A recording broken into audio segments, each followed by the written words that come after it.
Audience, on anime la commission SEO depuis près de 3 ans.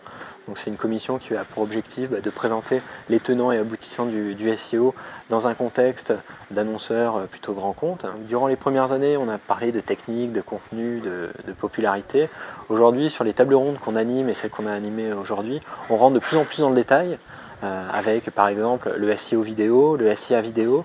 Aujourd'hui on a abordé tout ce qui était lié aux outils SEO, on a abordé notamment des problématiques qu'on rencontre de plus en plus souvent chez des sites d'envergure, l'analyse de log, les crawlers, comment utiliser ces outils-là, est-ce qu'il faut les internaliser, est-ce qu'il faut les externaliser. Le premier enseignement c'est qu'il y a 3 blocs, vous le savez, technique, contenu, popularité.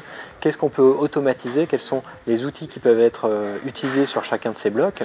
Sur la technique, clairement aujourd'hui, on ne peut plus se passer quand on est un site important d'analyse de log ou de crawl du site web, ça c'est une première évidence. Deuxième apprentissage de ce jour, sur la partie contenu, il est difficile d'automatiser l'insertion de mots-clés, on reste sur de l'éditorial, on reste sur de l'humain.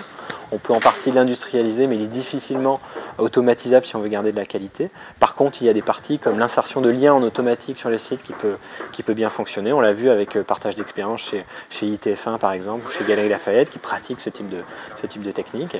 Et puis sur la partie popularité, ce qu'on se rend compte, c'est qu'il y a différents objectifs. Pour des sites d'actualité comme Libération, ce qu'on cherche à avoir, c'est de l'instantanéité, du partage en temps réel, avec la possibilité de monitorer ces signaux sociaux en temps réel.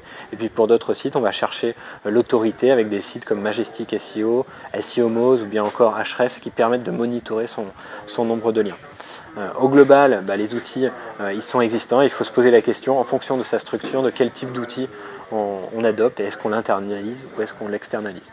Alors des nouveautés en SEO, il y en a tout le temps. Je vais juste aller sur un point qui est en fait la verticalisation des résultats.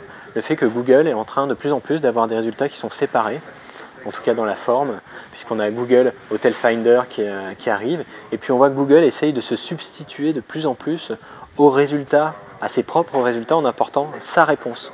Donc on voit que les pages de résultats sont de plus en plus mangées, grignotées par des résultats qui proviennent directement de Google, avec un objectif de fond pour Google qui est de faire en sorte que les internautes restent de plus en plus sur Google. Un des challenges en 2013 sera de jouer avec ces résultats verticaux, notamment avec la notion de microdonnées, le vocabulaire schéma.org, et essayer de remonter dans un univers où il y a à la fois des concurrents qui sont ces concurrents classiques, la concurrence directe sur le web, mais également la concurrence de Google qui devient assez importante sur cette verticalisation des résultats.